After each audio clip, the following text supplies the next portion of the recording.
Hi everyone, I'm Samantha Kern and I've been digging around the company of Apple for my presentation.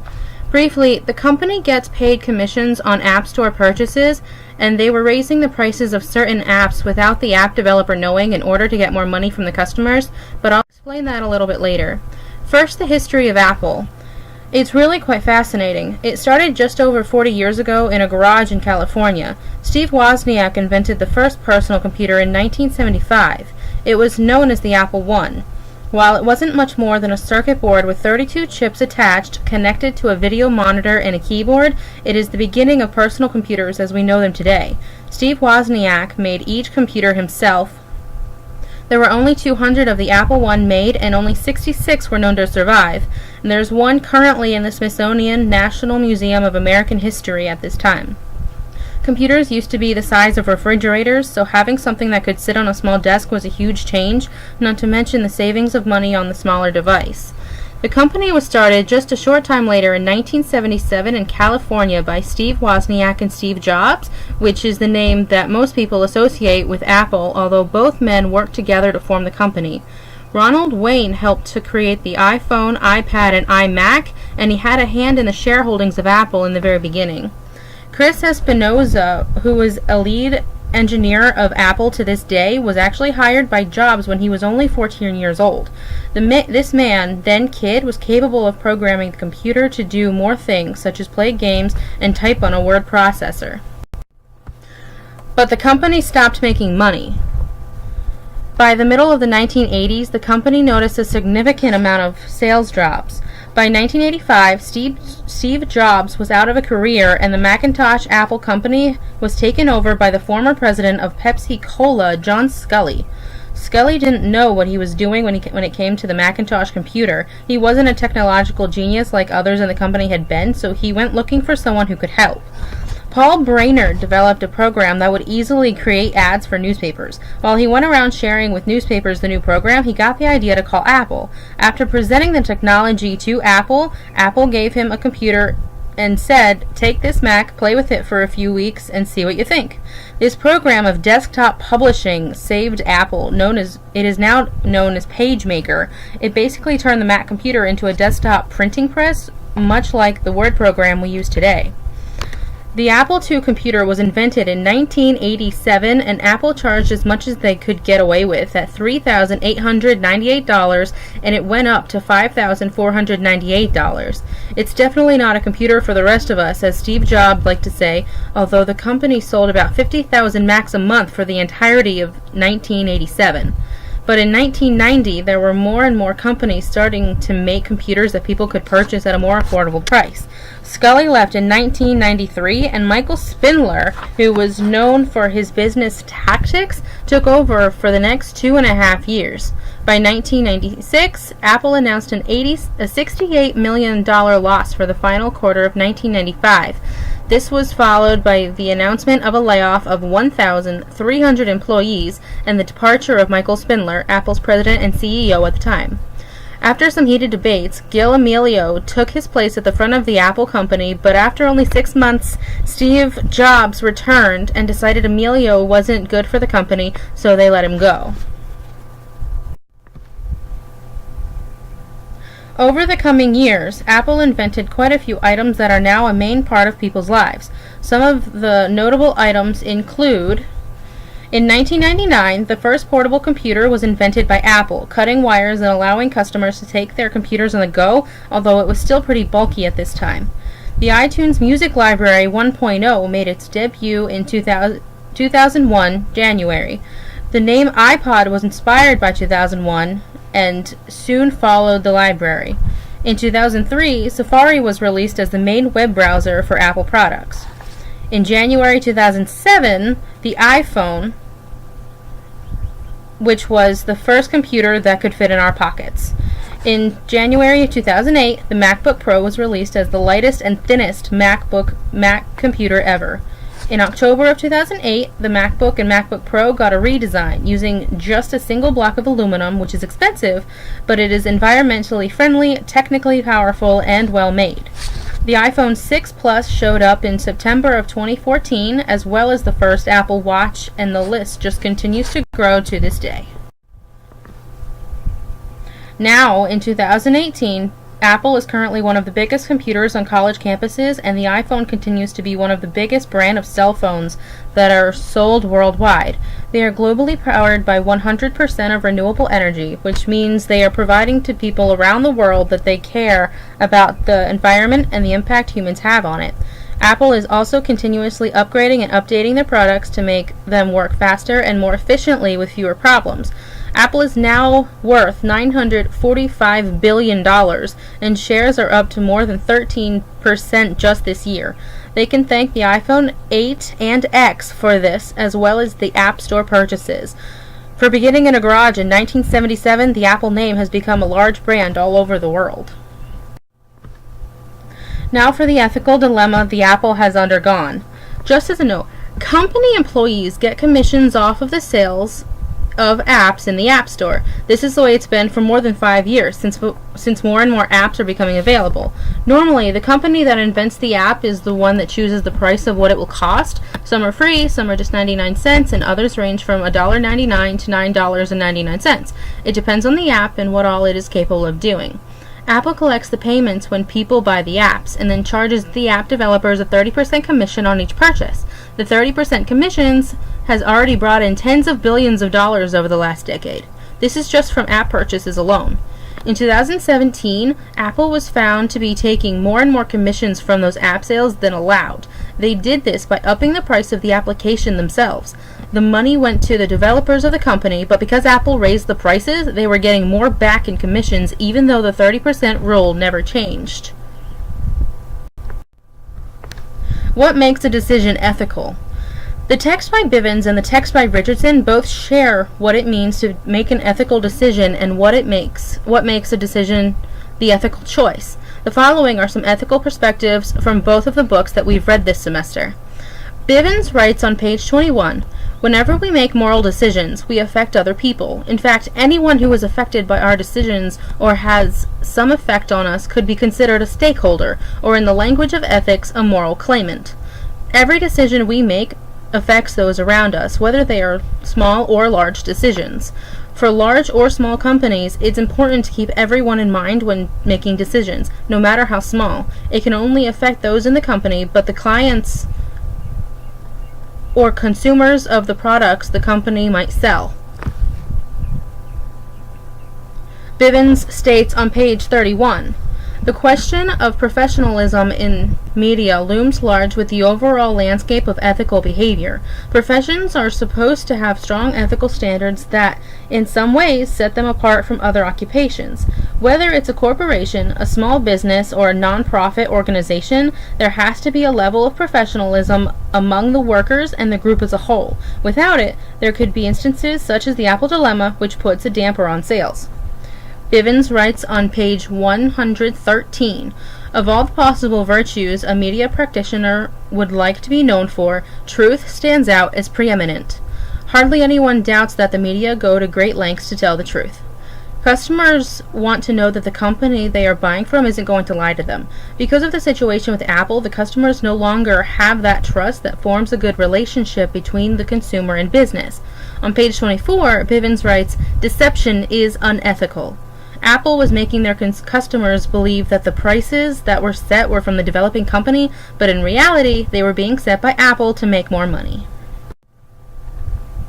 Another quote from the Bivens text on page 153 includes, "Ideally, successful ethical public relations will help both the organization and its publics achieve their mutual goals. In order to accomplish this, the ethical imperative of public relations has to be congruency between reality and image. In other words, what the public relations says about the client or organization must match what is really going on. Apple is a really big company, and it's hard to keep everything behind closed doors when there's so many people involved in the success of a large corporation. Right now, their reality isn't the perfect image they want it to be, and they are trying to hide the unethical decision that was made." More on virtue in the Bivens text is on page 246. It says, "Virtue, or character, ethics concentrates not on the action itself or the consequences. Rather, it focuses on the moral agent and the characteristics that make that person capable of making a right decision. Virtue ethics are just as important as any other ethics. They focus on the person as a whole and the decisions they are capable of making instead of the problem at hand. This relates back to Apple because the person or people who decided to change the prices for more commission should have known better. Richardson, while focusing more on the relationships of stakeholders, also has some good information on ethical decision making. For instance, on page 2, she writes, "Clearly, for the practice of public relations to ensure openness, it requires the support and involvement of management. Whoever was high enough in the ladder of success made the decision to raise the prices of the apps in the App Store, and those below were just following orders." Richardson uses the analogy of an arm needing the brain to function, so management works similarly to the brain. Another written statement of Richardson on page 54 is, "Vendor-to-vendor relationships, supplier-to-supplier relationships, and wholesaler-to-retailer relationships may all depend on the ability of public relations practitioners to identify needs or motivations and to supply the type of information and opportunity in a trustworthy manner that would establish a mutual ground for business exchange." Working with other companies, like Apple does with different app developers, means there can be more ethical decisions to face because now they have to make the developing company happy as well as the employees and the customers that buy from them. So, knowing the information from the text, would this be considered an ethical decision that the Apple company has made? The simple answer is no, it wasn't an ethical decision to make. Anyone can see this, although it hasn't really deterred customers from spending any less money on the App Store. There's really only one reason to make a company do this, and that's simply for money. It's possible the people at Apple aren't paid that well, but that has nothing to do with the ethical choices the company made. There's not one ethical reason for upping the prices of apps and drawing more on commissions from those sales. This case can be considered a moral decision in which one did not choose wisely, since taking in more money from people isn't exactly an action of a moral person. It also wasn't professional of Apple to make the decision to do this. Everyone has virtues. It makes them who they are, but acting on consequential choices can hurt not only the person making the decision, but companies as a whole and/or the consumers of the products the company sells to. Communication is important to make a company run smoothly, and while this could have been communicated to other employees, no one stood up and said this is wrong.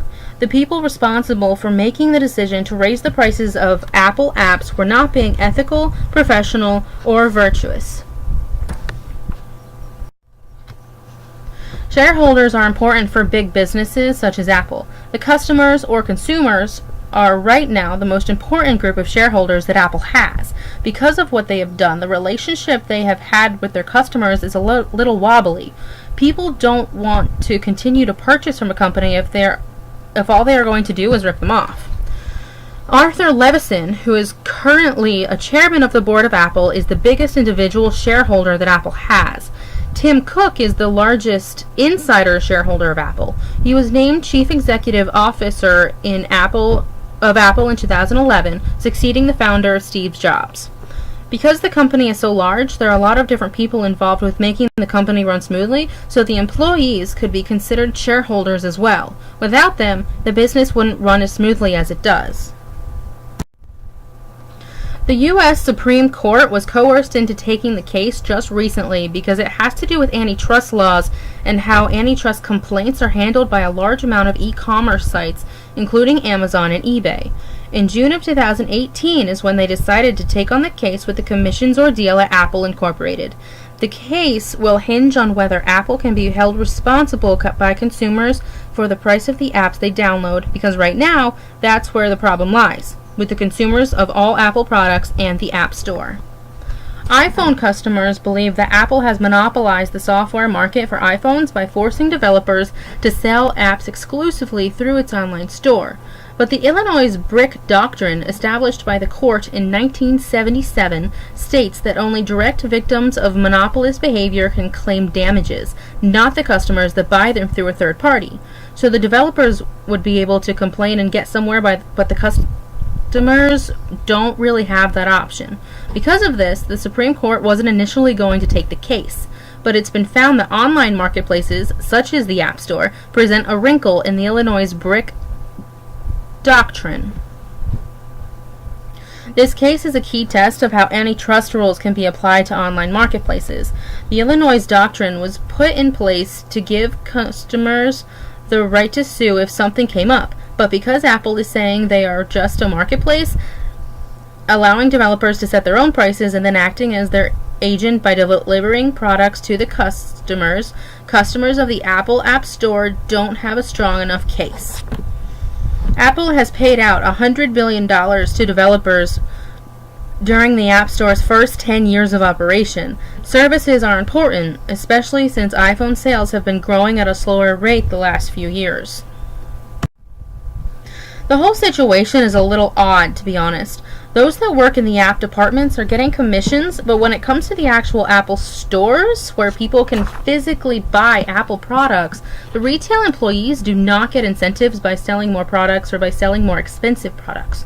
The first retail store for strictly Apple products opened in 2001, and before opening, it was decided that there would be no commissions or extras to employees for selling products. Steve Jobs said it would ruin the idea of making an actual relationship with the customer. It makes one wonder why there are commissions coming in from the apps that are being sold. What Apple did was wrong, not just because they were making people pay more money for apps and benefiting from those sales, but they never actually apologized to the consumers or other shareholders of the company. They don't believe they did anything wrong. They tried to get the Supreme Court to do away with a lawsuit, saying that the App Store is a marketplace just like an actual store, giving people the products they need and want, and they insist that the prices that were set were put in place by the developers of the apps. They aren't taking control of the situation as they should. They want this occurrence to simply disappear, but that's not going to happen now that more and more people are involved in this case. For a complete course of action, the following could be done in response to the case of Apple. Admitting that what they did was wrong is the first step. Apologizing is the second step. The company needs to step up and say what they did was wrong. It would also be helpful if people understood why it was done. If the company would explain why they started charging more for apps, it would help people better understand the situation. Communication can do a lot of good when it comes to occurrences such as these, and to let the people know why something was done could help clear the questions in people's minds. Maybe they were trying to help the company earn more money since their sales haven't been as good as previous years. Maybe they just wanted more money in their own paychecks, or maybe there was a good reason for charging more for iPhone apps. Whatever the reason, it should be shared with the consumers of Apple and with the shareholders, as it affects them as well as the consumers. The employees could even be added to this list of people to speak to in order to keep things like this from happening again. The entire company needs to be told about any and all changes that come up in the future. Had the whole company been told about this particular decision, there would have been a few people that stuck up for themselves and said that this was not a good decision to make. People use ethics to make daily decisions, and this decision was not talked about with the company of Apple as a whole. It could have been prevented had the employees been thinking ethically and morally. They also need to be allowed to speak up in cases such as this. A lot of employees that are lower on the totem pole are scared of speaking out and upsetting not only their peers, but the people above them. But there needs to be some kind of communication between the lower people and the higher up people. It makes the company work so much better if everyone communicates with one another instead of just the lower companies with the lower employees and the higher employees with the other higher employees. This is where trust comes in. Bivens mentions trust on multiple occasions throughout our book, and it's something that sets a basis for a successful company. If there is no trust among all of the employees, there could and will be more issues than there needs to be. To finish up, what Apple did was wrong, and they are still dealing with the consequences a year after they were found out. Although they don't want to admit they did something wrong, those that have noticed the changes in Apple are starting to fight back and question what the company was thinking. Apple sales haven't been as good as previous years, but they are still raking in the money from purchases, whether it's an actual product or an app download. The U.S. Supreme Court has now stepped in, which puts more light on the actions of Apple Company as a whole. The ordeal is still in the midst of being taken care of, and there is no end date to when this will finally be resolved. Apple needs to take action and take responsibility for what they did wrong. If they were to do this, I think things would finally clear up, for the most part. And here are my resources for my research.